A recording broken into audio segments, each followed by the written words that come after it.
Welcome to Freshly Flanimated.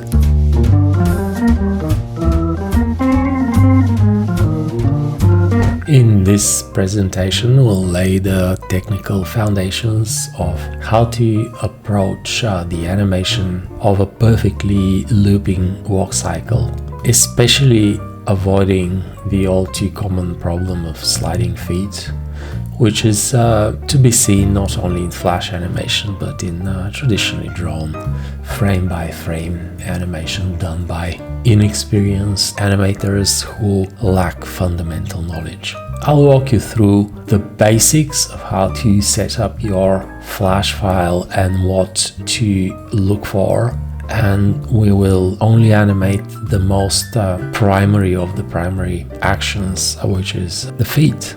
So let's look at what we have here. I've done some prep work just to not waste too much of your time. I've set up containers. This animation will run at 24 frames a second, and we will animate the 24 frame walk cycle, which means that the cycle will occupy 1 second and each of the steps will be half a second. Now on the stage here we have a container and it is set to play once. We can extend that later, but for now it's 24 frames here so that we can easily preview our animation as we go by just publishing Swift. So when we go one level deeper, here we have the character. This time here it's set to loop. So if we extend this timeline, we can tween this character across the stage and it will repeat the cycle. So the cycle will loop. We have two layers of background which are hidden for now, but later we might show them and do something with them. Now if we go one level deeper, here we have one more level of wrapping, and this is strictly 24 frames. It's set to play once, and on the inside here is where we'll actually do our animation. Here we have 25 frames. The 25th frame, which will be an ideal copy of our first frame, will be invisible on the outside. So this outer container limits the playback to only 24. So we can have the what we call the service frame at frame 25, and this will ensure the perfect looping. But this service frame, this duplicate frame, will not be shown on the outside and it will not be part of the walk cycle. Now let's look at our plan and just say a few words about what we are going to do. So we have the simplest possible of walk cycles. The center of gravity is slightly shifted to the front, so with each step the character is just preventing himself from falling. Think about a character walking on spot as someone on a treadmill. This is very important. The treadmill is just moving at a constant speed, and when a foot touches the treadmill, it travels at a constant speed with the exactly same amplitude to the moment when it leaves the ground. When it's in the air, it can do anything, and then it just touches the treadmill surface again and travels at constant speed. This is very, very important to understand. We have two poses. This is the contact pose, where the feet are in contact with the ground, and then we have the passing pose, where the leg is straight up and the other leg is just passing, so one foot on the ground and the other one just passing. And then these are just the mirror images of our first two poses. So if we call this one A, this one B, then we have a version of A and B. Basically this means that the body will just go up and down, while the opposite legs and arms do the same thing. Now we've numbered this. with 5 in-betweens. So what we have here is just a traditional chart that just helps us calculate the positions of the keyframes. So the first keyframe on frame 1 and the second one will be on 7. I'll just mark them here. Then we have one on 13, just here, and the next one will be on 19, and then a copy of one on 25. And now let's look at our actual character. First of all, let's just drag a guide to mark the ground plane, and another guide to mark his height. I will use Kineflex just to slightly tilt the body forward, just to give him a little bit of tilt. Nothing drastic, just a little bit. He's not gonna run. He's just going to walk. So I'll lock these guides. So the leg that's closer to us will go forward.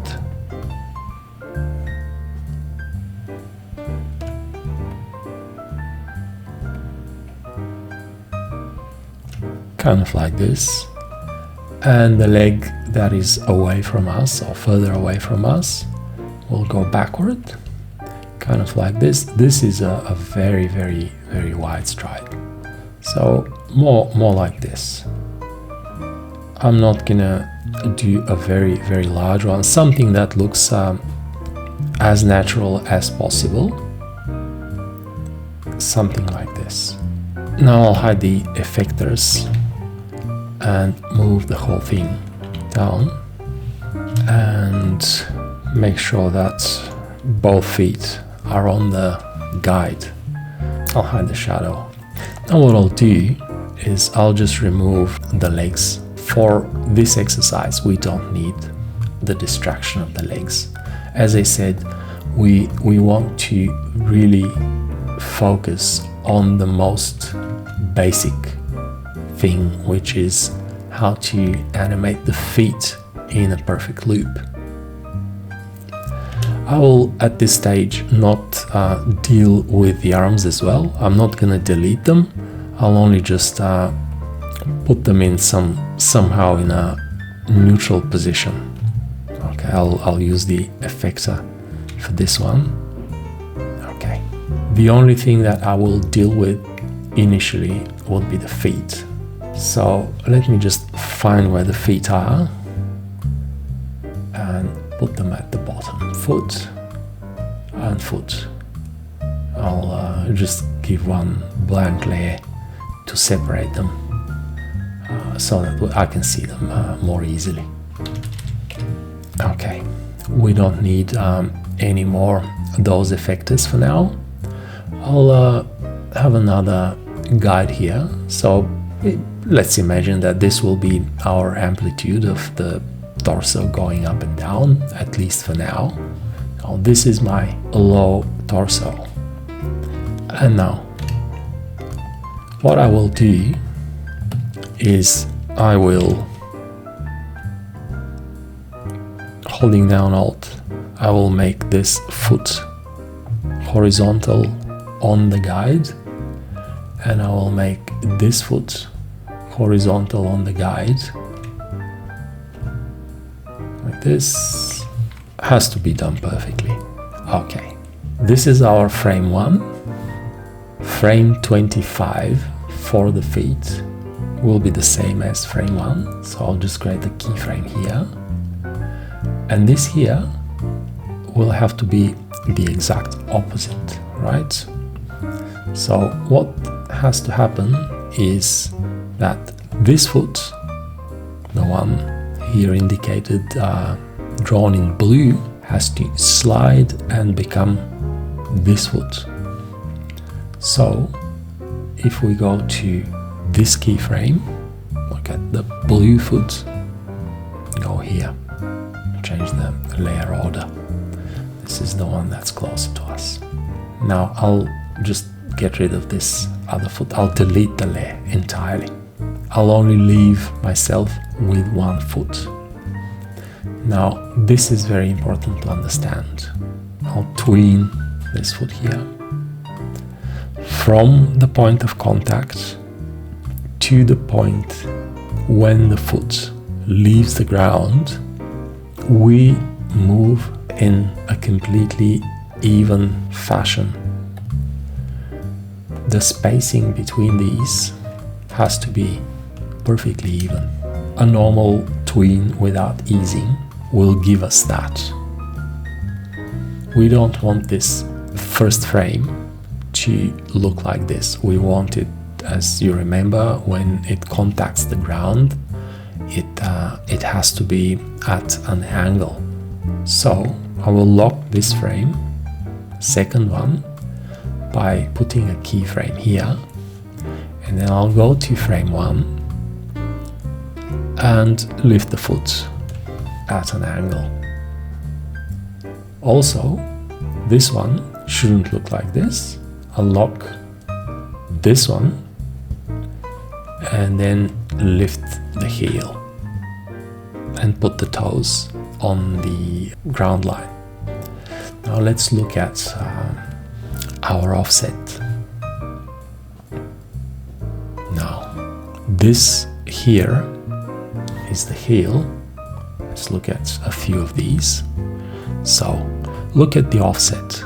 It has to be perfectly even.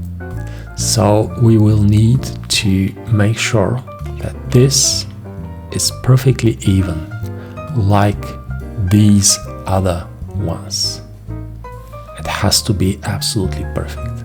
So I can draw a little chart here, just using a line.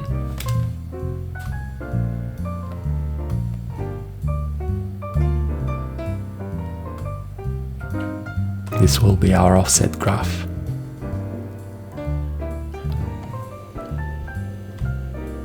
And now if I move it here, we can see that we will need to move this contact position just a little bit. Okay, let me multiply these. Let's check the other end and see what happens there. Now we'll have to be matching the toes position. So again, we have our offsets here. Let's look at the toes. Perfectly even up to this point. And now you can see the last two need some adjustment. So let's go and fix the keyframe first. I'll have to move it here. And then I will need to make this one a keyframe if I'm very punctual. Just make it a keyframe so that I can adjust its position and put it here, so that the toes are always advancing at the same speed or with the same amplitude. With this, our work is half done. Now we can try to move this. Now this will be our next key. It's this position here. So the foot leaves the ground and this will be our passing position. Let's create the keyframe and push it somewhere here. Imagine that we have a bent knee. It will be in the air, it will be kind of like this. Now let's give it a tween and see what happens from here. Now it just goes in the air and travels until it lands there. Now we forgot to update our last frame, it has to match our first frame, and we've changed our first frame, so I will alt drag this one to match the new position of the first frame. This is, let me go loop playback and play back this.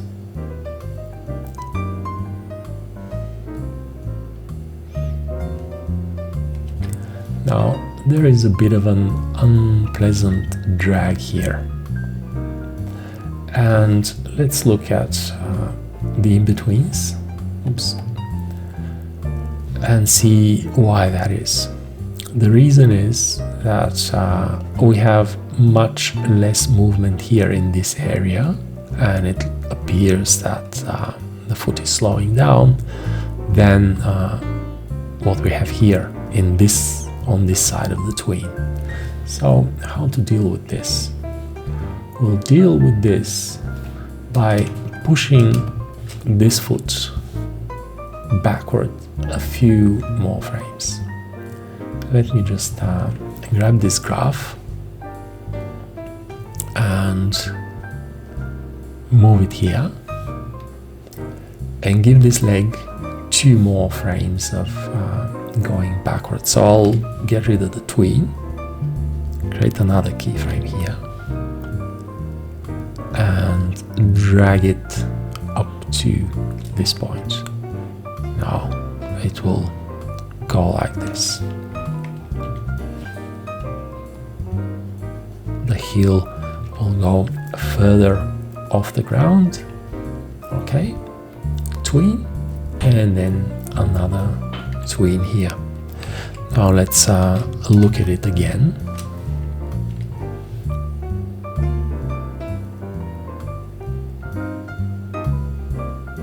Now it looks better. Let's have a look at this now.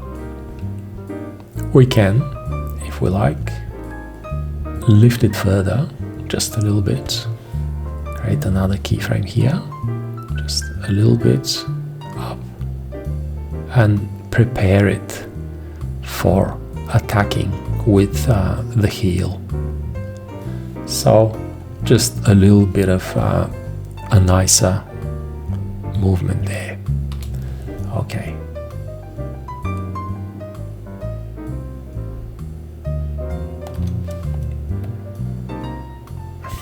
I'll lift this one just slightly higher, just to have a more distinct. Now ideally these have to be arcs, but I'm not gonna bother with arcs for this presentation. So this is what we have here. Okay. Now once we have this foot, I'll save my file and I will duplicate this layer. Duplicate layers, drag it behind, lock everything except for this one, go edit multiple, and I will just offset it a little bit so that this will be our other foot, and I'll just make it a little dark. So I'll just decrease the brightness a little bit so that we can distinguish the two. Okay, so now they work in parallel. I need to offset the other foot by half cycle. So this is our half cycle. It goes here. This is A. So they will go in opposite directions. And now I need to grab this part and drag it here like this. So now we have the 2 feet walking in sync, and we can look at the torso movements. Now let me just save this and publish a SWF so that we can see it without the service frame. Quite decent. Remember, when we play it back here, we have the duplicate frame. We need to define playback range without frame 25 because we have the duplicate frame here. On the outside, we don't have the duplicated frame. Okay, now let's look at the rest of the animation. Put these inside a folder and do something to these arms now. The arm that's closer to us has to go that way, and the other one has to go that way. How much? I don't know. Unimportant. I'm not really focusing on the artistic side of this walk cycle. Anyhow, this will be the stretch of the arms. So I'll create the keyframe here, which is a duplicate at 25. And then here at frame 13, we'll have to have the same position of the torso with reversed arms. So this one will go somewhere like that, and the other one will go somewhere like that. Let's just look at the angles of our previous key. Something like this should be good enough. Okay, so we have the positions of the arms now, and we can give these frames twins. Okay, now the arms swing back and forth, and we need the passing positions. Let's create the passing positions. One keyframe here and one keyframe here. Now for the passing positions, I'll just grab all these and move the torso up, and this one will be the same. Move it up. I'll use the magnets to snap the arms.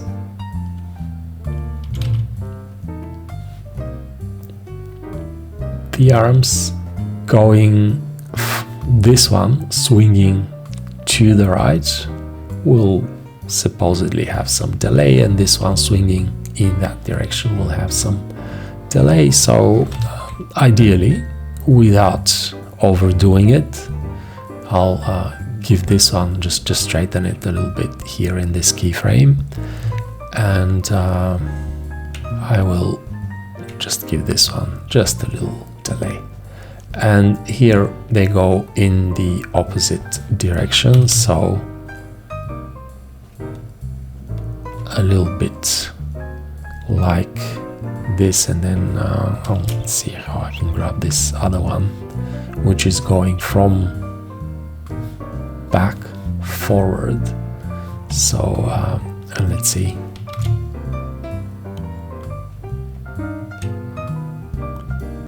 a little bit like this. I'll straighten it. I'll straighten it. Well, something like this. I'm not gonna really focus on the arm movement, but now we already have something in place. Let's play it back and see what we have. Okay, so this is a determined walk cycle, a little robotic, but he's a robot, so that's fine. And that shadow is quite annoying, so let me at least make it match a little bit better. Or maybe it's time, because more or less we're done with the feet, so maybe I'll just match the shadow and consider, yep, I'll match the feet. I'll match the feet with the shadow. Let's do this. A keyframe here and a keyframe here, and then narrower one here, and I'll just duplicate and give it a tween. Let's see. Yeah, it's better. Okay, let's see if we can do one last thing. Let's give this torso here just a little change in the angle. So just a tiny little straightening, and I will do it to this keyframe as well, just a little bit.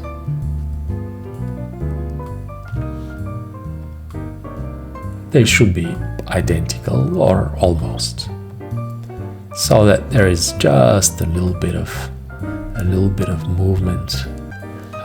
I'll just do a little bit to the head. So what I changed was the neck and the head.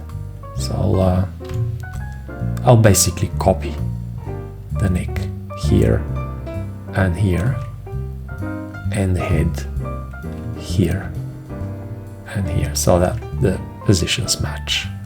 Let's look at it.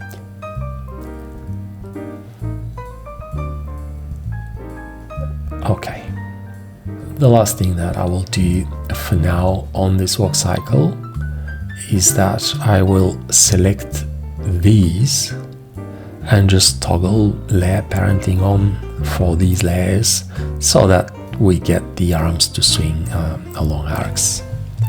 So now when layer parenting is on, the arcs of those will be working fine, so we can see it with the arcs in place. Now one last thing, final last. Let's give these just the torso movements. Let's just give it just a little bit of easing. So a little bit of easing toward this key and out of it. So I'll go 30 here and 30 here, and then minus 30 and minus 30. Remember, these are basically symmetrical. Let's play it back and have a look. Yep. Now this is primary motion. Now let's consider this done and test our walk cycle against the background. So let's go here and look at the background. Now the first thing that I would like to do is to extend this timeline to something like let's go for 240 for now.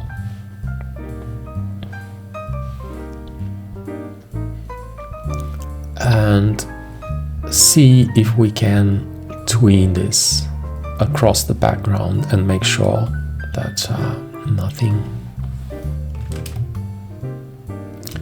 slides. So if we take any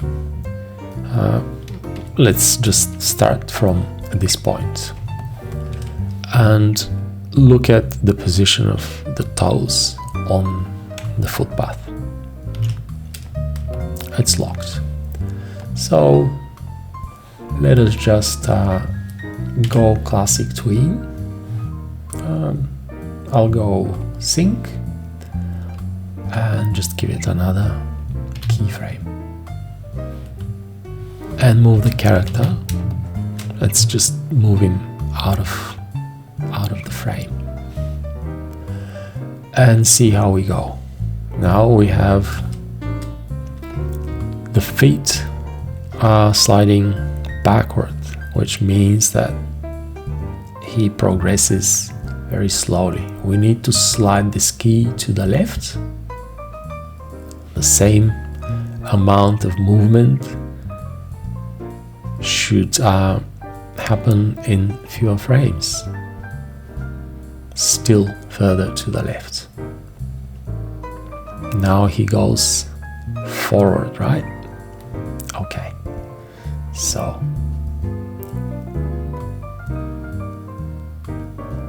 And suddenly there is no more sliding of the feet. Now let's go 60 frames on the external timeline so that we can see the animation.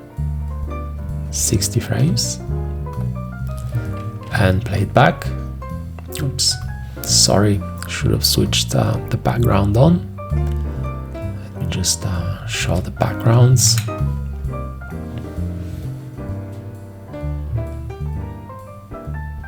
Okay, now you can see that the feet are not sliding.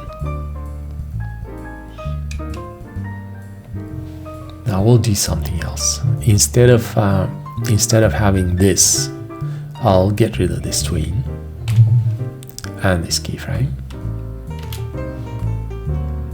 and we'll pan the background to make it match the character. How to do this?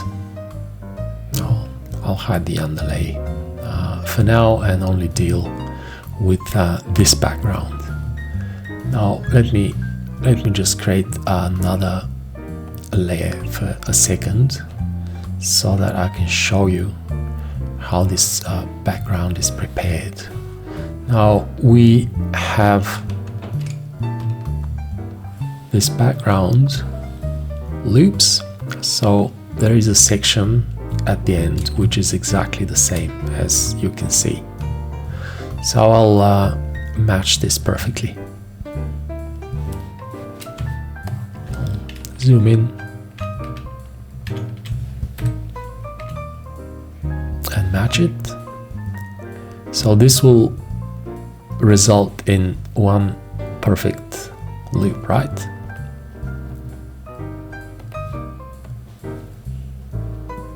Now when we have a tween from here to there, this will result in one perfect loop with one extra frame. So we won't need this last frame, but up until this point the loop will be perfect. Now we need to just add frames to make sure that the feet are not sliding, and we'll just keep adding frames and looking at the feet.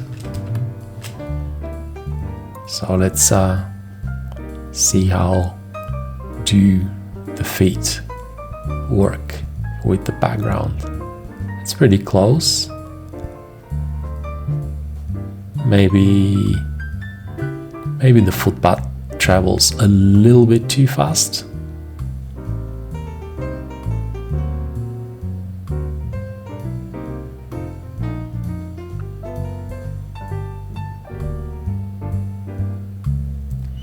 Yeah, it's pretty good. So let's see how far did we go. So we're at 292 and we have a 24 walk cycle.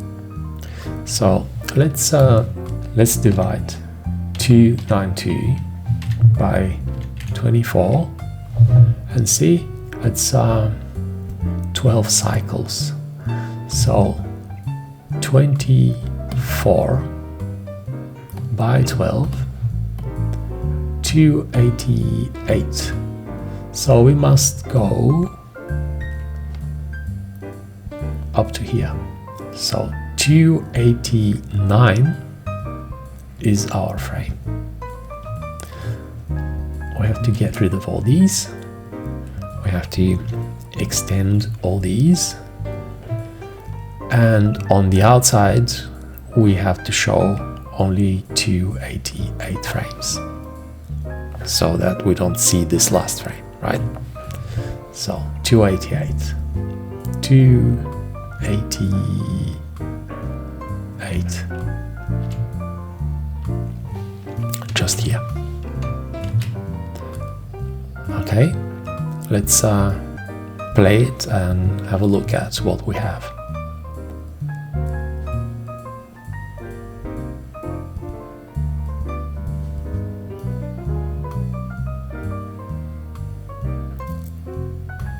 A perfect loop and an endless one as well.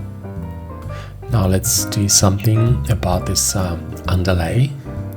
So we'll have to make sure that it loops as well. Copy this frame as the last one, and now we'll have to slide it up until this point where we don't see it. So just like this. Okay, let's see. Yep, the front one travels faster, and from this point I'll just go something like this, and again slide it.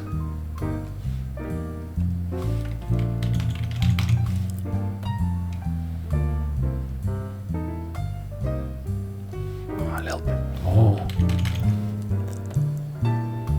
Okay, until we arrive at this point, which is the same as our first frame.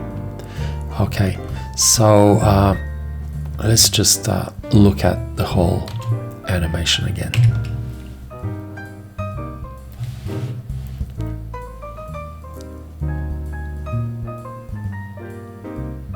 So we have a character walking, a panning background, an underlay, and an endless loop. Now let's do some more. I'll go inside here and duplicate this symbol. I'll duplicate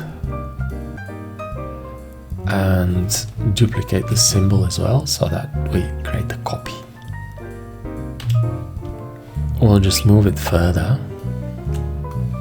I should have hidden the background so that we can work without distractions. And now I'd like to just do some changes.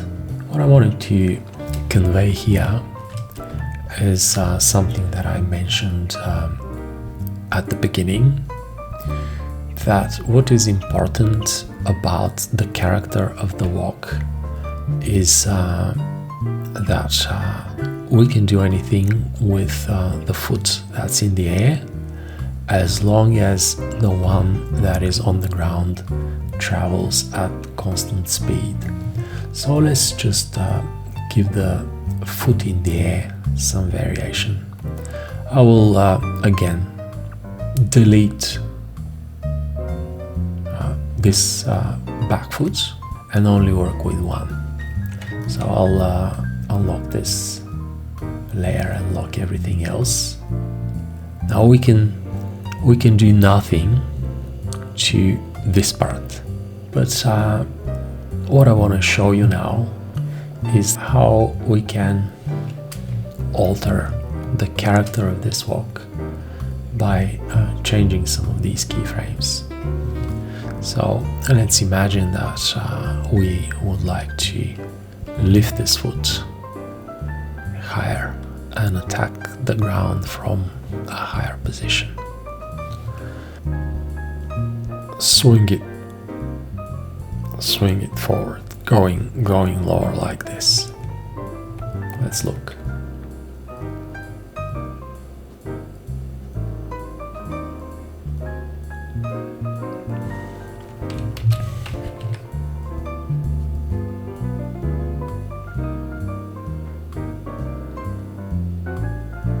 can go even higher, and we can just give it some easing.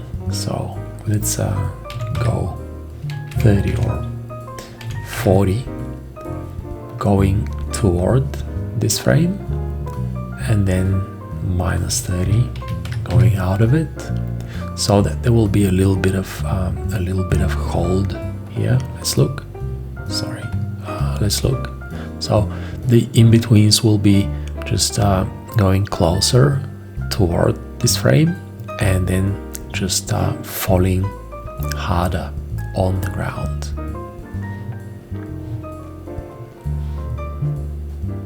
I might want to have this one just a little bit further, and I might want to introduce a keyframe here, just so that we have a better arc. So let's just add a keyframe here, go higher, and change the angle a little bit, like that. Now let's look at this. It's more definitive, is it not? All right. The other thing that I'll do is I will change the body angle a little bit. So instead of having him lean forward the way he is at the moment, I will just using the Q tool, or maybe I'll just I will unparent,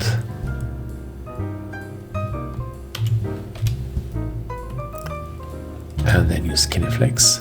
So let me go the other way, like that. This one is the same as this one, so I'll just copy it. And this one, I'll have to match it because of the different arms. It's pretty good. And here, just a little bit.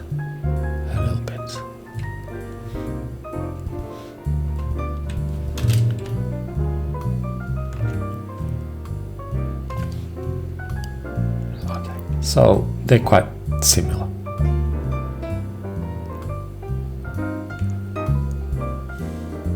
Let's move the arms a little bit more.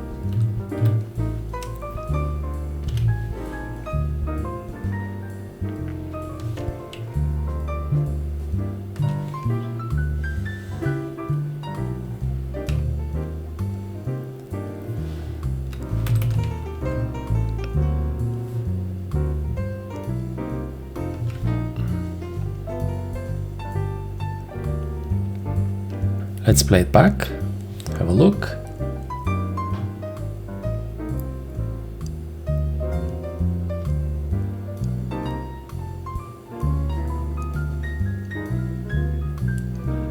No, not good enough.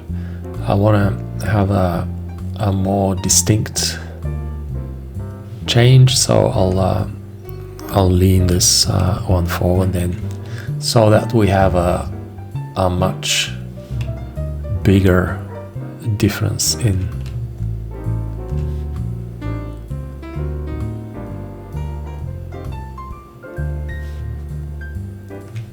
the two walk cycles. That's what I meant. A much bigger difference between the walk cycles.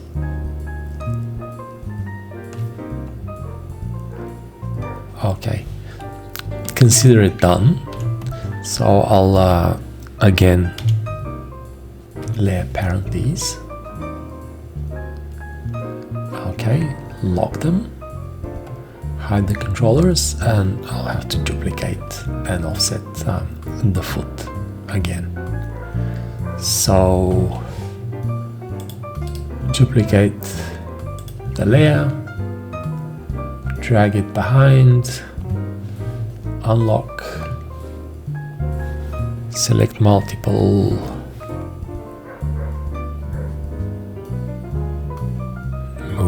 just a little bit.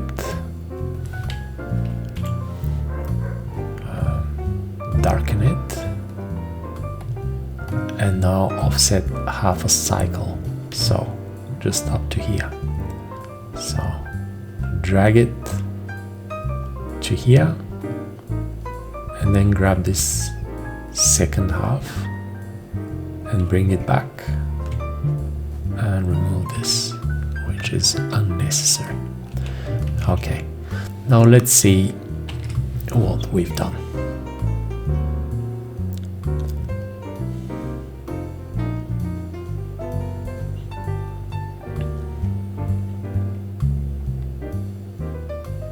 Now I'd like to do one more, so I'll duplicate the original one a third time and show you one last thing. This is another copy. Let's just put it in front of everyone and go inside. Okay, so I will have to straighten him a little bit so that we don't have that much tilting. Let me unparent first, because parenting is just so unreliable. And straighten him.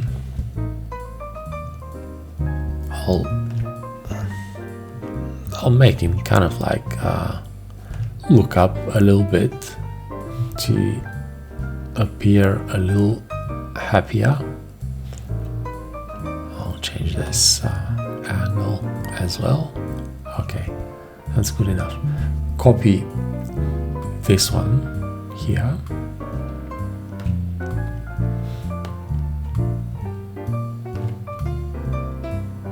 I'll try to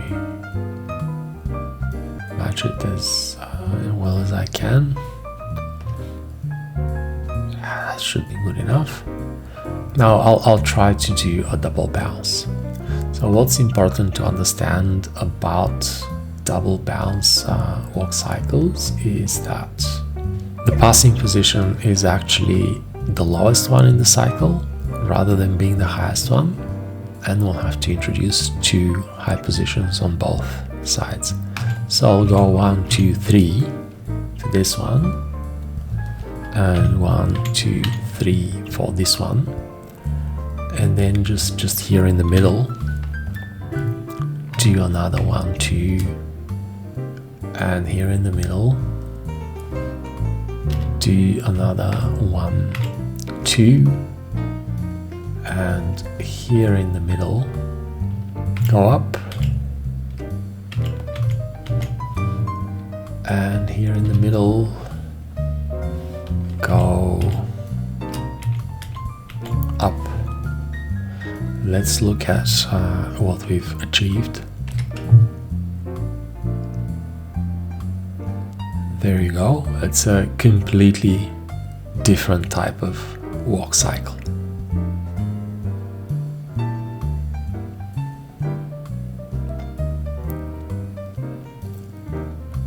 Now I'm not gonna do more for this video.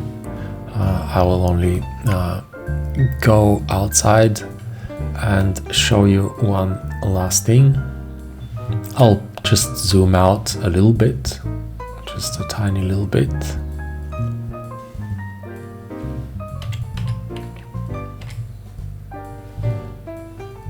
So that we have more room for the characters, and I will rearrange them just a little bit.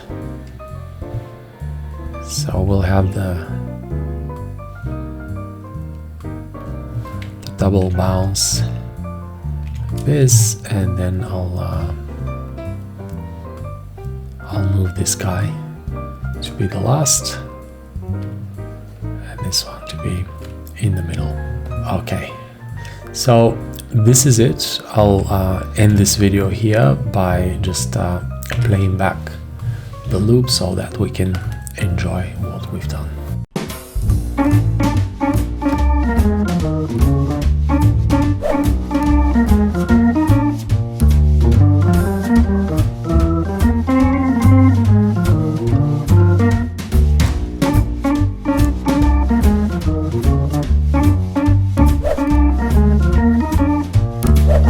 especially Flanimated.